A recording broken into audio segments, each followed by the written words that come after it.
ថ្ងៃនេះសប្បាយចិត្តណាស់សើចមួយហាហាហាបានជុំជាមួយនឹងគ្រួសារមកលេងកោះរ៉ុងហាហាហាបាទសូមគោរពជំរាបសួរពុកម៉ែបងប្អូនបាទទាំងអស់គ្នាបាទថ្ងៃនេះគឺនាំបងប្អូនមកមើល vlog បាទ vlog ជាលើកដំបូងណា vlog រៀងរ៉ោបរ៉ាក់បន្តិចបងប្អូនហើយកាត់កណិតនឹងនិយាយថាទេមិនតែបើនិយាយពីទេសភាពវិញมันគឺឆ្អាតមកមកហើយច្បាយមកមកបាទនេះគឺជាពេលចាប់ផ្ដើមបាទចេញដំណើរមកពីខេត្តបរសែននោះតែម្ដងទៅបាទព្រោះមិនជាអ្នកបាទកាត់ vlog អាជីពអីឬក៏អ្នក content creator អីទេបងប្អូនចឹងចេះតែថតកណិតទៅក៏លាយបញ្ចូលគ្នាទៅក៏នឹកឃើញថាយើងចង់ផុសរូបផុសអីវាច្រើនរូបច្រើនអីពេកណាបាទដល់ពេលផុសទៅវាច្រើនទៅបងប្អូនដែលជាមិត្តភ័ក្តិនៅក្នុង Facebook ហ្នឹងគឺថារៀងជ្រិញដែរបាទចឹងធ្វើវីដេអូនេះតែម្ដងបាទនេះគឺមកដល់ថ្ងៃដំបូងហើយបាទចុះពីកប៉ាល់បាទយាយខ្ញុំបងប្អូនបាទអាយុ70-90ហើយបងប្អូនហើយតែមិនស្គាល់កោះរ៉ុងក្រុមគ្រួសារកូនចៅនាំមកលេងបាទគាត់ដើរអត់បានច្រើនទេអញ្ចឹងដាក់លើរទេះហើយរុញគាត់ទៅតែម្ដងបងប្អូនហើយទេសភាពនេះញាក់សាច់បងប្អូនហើយទេសភាពបងប្អូនណាកុំមើលអីផ្សេងណាបាទនេះមកដល់ភ្លាមបាទមិនតន់ដាក់អីវ៉ាន់ស្រួលបងជួបដាវលីដុចបាទដាក់អីវ៉ាន់ឲ្យថ្ងៃដំបូងបងប្អូនហើយបានមកបាទជួលឡានហ្នឹងគឺថាជិះមកកោះតូចហ្នឹងគឺនៅក្នុងកោះរ៉ុងដែរដើម្បីទិញគ្រឿងសមុទ្របាទក៏បានដើរនៅភូមិកោះតូចហ្នឹងបន្តិចទៅបាទក៏ត្រឡប់មកវិញបាទត្រឡប់មកឆ្នេរឡុងសិតហ្នឹងវិញណាបាទឆ្នេរឡុងសិតចឹងទេក៏ជួបជាមួយនឹងបាទស្រីស្អាតនេះដកបាល់ខ្ញុំអ្នកចូលចិត្តលេងដកបាល់ដែរដល់ពេលអញ្ចឹងតើណាក៏ឃើញតែគេលេងដកអញ្ចឹងទៅបាទនេះគឺទេសភាពស្អាតទ្រាំបានទេបាទគឺថានាំកូនហ្នឹងគឺអាយុ2ខួបជាហ្នឹងមកថតរូបថតវីដេអូលេងទុកជាអនុស្សាវរីយ៍ម៉ោង12ថ្ងៃត្រង់តែម្ដងបាទថតហើយដាក់កូនចុះបាទនាំគ្នាដើរទៅដើម្បីឡើងទៅទូកស្ទូចត្រីបាទអូបាទអស្ចារ្យណាស់សប្បាយមែនតើបងប្អូនបាទនេះគឺយើងឡើងទូកយើងជួលទូកគេដើម្បីយើងទៅស្ទូចត្រីបាទទូកមួយ100ហើយចាំមើលថាតើយើងស្ទូចបានរួចថ្លៃទូកនឹងដែរឬក៏អត់បងប្អូនណាបាទទឹកគេលោកអើយលោកអីបងជួយនោមមិនសិននោមហើយបាទឡើងទូកអស់ហើយនេះគឺក្រុមហៀបាទបងប្អូនខ្ញុំបាទមានឱកាសមកលេងកោះរ៉ុងនេះក៏មិនភ្លេចថ្លែងអំណរគុណណាម្ចាស់ sponsor បាទគឺបងប្អូនទាំងពីរហើយបងប្រុសរបស់ខ្ញុំបាទ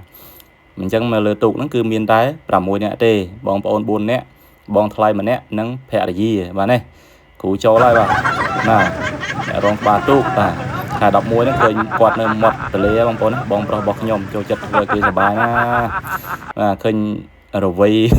អញ្ចឹងបងប្អូនណាគឺអ្នកជំនាញស្ទូចត្រីអីទៅបាទស្ទូចមួយថ្ងៃវាស់ល្ងាចមុខជាំ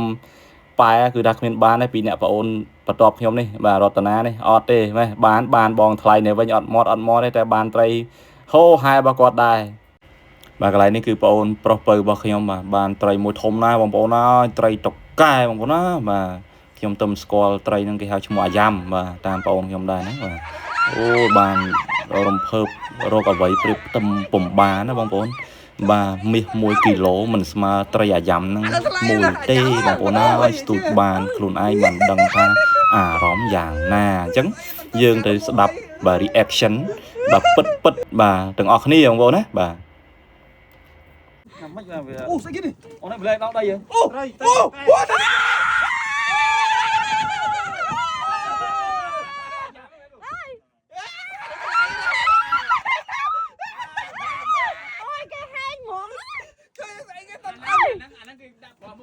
អាថ្លៃណាអាយ៉ាំមកគីឡូ20chứជួយស្អីតាំងកាថ្មអីវីដេអូរៀងវែងបន្តិចទេបងប្អូនអធិស្ឋានផងព្រោះវាថតច្រើនដែរបាទសិតតែជារូបឬក៏វីដេអូស្អាតអនុស្សាវរីយ៍ណាអញ្ចឹងយើងមិនចង់ឲ្យរំលងទេមកនេះមិនងាយបានទៅទេបាទអញ្ចឹងទេបងធំរបស់ខ្ញុំនេះបងទី1បាទអត់បានត្រីទេបាទគឺអស់សង្ឃឹមក្នុងអរ៉ាហើយក៏បន្តដំណើរទៅមើលផ្កាថ្មនិងស្ទូចត្រីនៅក្នុងទឹកម្ដងបាទនេះភរិយាខ្ញុំឲ្យបងប្អូនខ្ញុំបាទស្ទូចលើទូកមិនបានគឺថាបងខ្ញុំឲ្យបងប្អូនខ្ញុំហ្នឹងគឺរួមដៃគ្នាស្ទូចក្នុងទឹកបាទបានត្រីជាបន្តបន្ទាប់តែម្ដងបងប្អូនណាបាទនេះបានកតាំងហើយឥឡូវនេះគឺថាបានតុក កែមកទៀតហើយ1គីឡូ$30បាទគឺថាបានប្រហែលជាកន្លះខាំបាទអូថ្លៃច្រើនណាស់បាទអញ្ចឹងទូក100បាទអញ្ចឹងគឺសរុបមកគឺស្ទូចត្រីបាន3បាទបាន3ហ្នឹងគឺស្មើនឹង4ខាំបាទ4ខាំគឺស្មើនឹង10000រៀលបាទអញ្ចឹងគឺខាត39000ហើយបាទនិយាយលេងទេបងប្អូនណានេះគឺត្រីស្អាតណាស់បងប្អូនអើយទឹកថ្លាដូចកញ្ចក់បងប្អូនណាអូយបើបានទៅហ្នឹងគឺថាគេហៅថារំសាយទុកកង្វល់ក្នុងអរ៉ាណាបាទហើយនេះគឺថាបើទៅលេងសមុទ្របាទទៅលេងសមុទ្របើហាលទឹកមិនហាលទឹកទេបាទគឺទៅហាត់ប្រាណបាទបាទគឺថាអស្ចារ្យគេហ្នឹងណាគេថាគេហ្នឹងណាបងប្អូនណាបាទលើកហាត់ប្រាណណាឥឡូវហ្នឹងគឺថាឈឺខ្លួនហើយបងប្អូនអើយខានហាត់ប្រាណ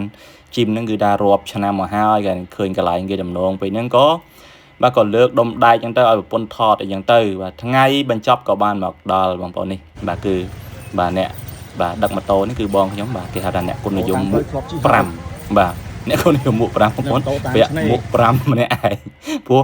ពេលមកហ្នឹងគឺថាម្នាក់ហ្នឹងគឺពាក់មួករៀងខ្លួនបាទដល់ពេលទៅវិញគឺថាអត់ខ្ចីអ្នកណាពាក់មួកទេបាទគឺថាប្រមូលមួកហ្នឹងគឺឲ្យបងខ្ញុំពាក់ទាំងអស់អញ្ចឹងគាត់អត់ចេះខ្មាស់គេទេបាទគាត់ពាក់លេងសើចគាត់ឯសប្បាយអញ្ចឹងគឺបាទពាក់មួកម្នាក់ឯង5ដុបជាទួតខ្ញុំនេះបាទយាយរបស់ខ្ញុំបាទនិយាយត្រូវយាយទួតរបស់កូនខ្ញុំបាទអញ្ចឹងគាត់ដើរឆ្ងាយបានទេអញ្ចឹងតតែមានពេលមកហ្នឹងអតេះរុញបាទពេលទៅវិញហ្នឹងគឺថាជិះម៉ូតូលើឆ្នេរអញ្ចឹងទៅបាទមួយជីវិតមានប្រហែលដងណាបងប្អូនណាបាទមានមិនច្រើនដងទេទួតខ្ញុំចិត្តកៅឯងគាត់ត្រឹមតែមកកោះមកគេហៅថាគេនៅរីសតណាជាលើកដំបូងទេបាទបានចៅហ្នឹងគឺថា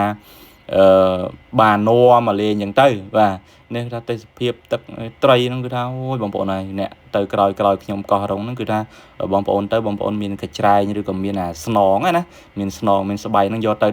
ដងត្រីបាទព្រោះត្រីច្រើនណាស់នៅកន្លែងផែហ្នឹងគឺមានហើយបងប្អូនយកត្រីយកអាស្នងហ្នឹងទុកទៅដងទៅមិនខ្វះទេត្រីហូបនោះឲ្យផ្អែមណាស់បាទជាតិតែម្ដងនេះក៏ពេលវេលាបានរំកិលទៅយើងក៏ត្រឡប់មកវិញហើយ2យប់3ថ្ងៃនៅលើកោះរងក៏ត្រូវបានបញ្ចប់បាទចំណាយហ្នឹងគឺថាអស់មិនតិចទេបាទគឺថាច្រើនសន្ធឹកដែរអញ្ចឹងទេយើងមកធ្វើសំណង់នៅភ្នំពេញវិញដើម្បីសន្សំថវិកាហ្នឹងគឺថាទៅជះលុយនៅលើកោះរងហ្នឹងជាបន្តទៅទៀតនៅបាទ4-10ឆ្នាំខាងមុខទៀតបាទព្រោះមិនមែនតិចឆ្នាំទៀតទេដែលយើងបានទៅម្ដងទៀតបាទព្រោះទៅម្ដងហ្នឹងគឺថាបាទធ្វើការមួយឆ្នាំអីហ្នឹងគឺថាសន្សំចង់បានទេបាទអរគុណណាស់បាទពុកម៉ែបងប្អូនអនុស្សាវរីយ៍កោះរងអស់ហើយមានតែប៉ុណ្្នឹងទេបាទនៅក្រៅពីហ្នឹងមានតែរូបភាពបាទគេហៅថារូបភាពអនុស្សាវរីយ៍ណាសម្រាប់ក្រុមគ្រួសារទុកមើលនៅពេលក្រោយតែប៉ុណ្្នឹងទេបាទនឹងសិតតែជាក្រុមគ្រួសាររបស់ខ្ញុំអញ្ចឹងបញ្ចប់វីដេអូនេះត្រឹមប៉ុណ្្នឹងហើយវីដេអូនេះផុសសម្រាប់ក្រុមគ្រួសារទស្សនាទុកមើលថ្ងៃក្រោយទេហើយបងប្អូនមើលហើយមានការមិនពេញចិត្តឬក៏ខុសឆ្គងកន្លែងណាក៏សូមអធិស្ឋានបាទក្រុមគ្រួសាររបស់បាទចៅកេតបាទលោកយាយយុនសេងបាទសូមអរគុណនិងសូមបាទជម្រាបលាត្រឹមតែប៉ុណ្្នឹងបាទជួបគ្នានៅឱកាសក្រោយៗជាបន្ត